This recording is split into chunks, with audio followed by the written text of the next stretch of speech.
టాక్లీ గ్రామంలో కరెంటు ఇబ్బందులను పరిష్కరించాలని కోరుతూ గ్రామస్తులతో కలిసి youth assembly general secretary Sai Rupesh Reddy ఆధ్వర్యంలో ఏఈ కార్యాలయం ముట్టడికి ప్రయత్నించారు. ప్రజల సమస్యలను తెలుసుకున్న ఏఈ వెంటనే కార్యాలయానికి చేరుకుని వారి సమస్యలను పరిష్కరిస్తామని హామీ ఇచ్చారు.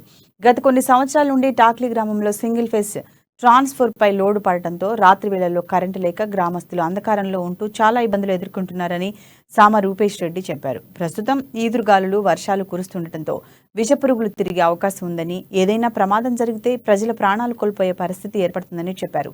ఇప్పటికైనా అధికారులు స్పందించి గ్రామంలో ఉన్న సింగిల్ ఫేజ్ ట్రాన్స్ఫర్ కు మరమ్మతులు చేయించి గ్రామంలో కరెంటు ఇబ్బందులు లేకుండా చూడాలని కోరుతూ ఏఈకి వినతి పత్రాన్ని అందజేశారు.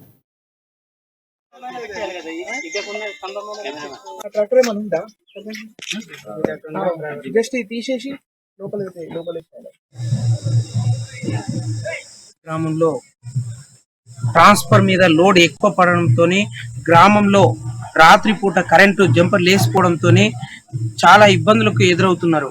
అంటే ముఖ్యంగా ఈ ఇంట్లో చిన్నపిల్లలు ఉండడంతో అంటే రాత్రి టైంలో కరెంటు మొత్తం ఉండకపోవడంతో తేళ్లు కానీ పాములు కానీ రావాల్సిన పరిస్థితి ఏర్పడుతుంది.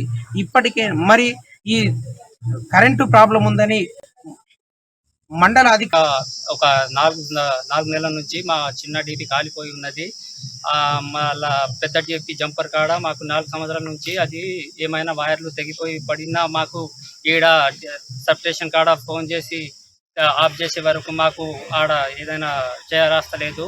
అప్పుడు దాకా ఈడ రెస్పాండ్ అయితే మంచిది, లేకపోతే మా పరిస్థితి. గ్రామంలో ట్రాన్స్ఫర్ మీద లోడ్ ఎక్కువ పడడంతో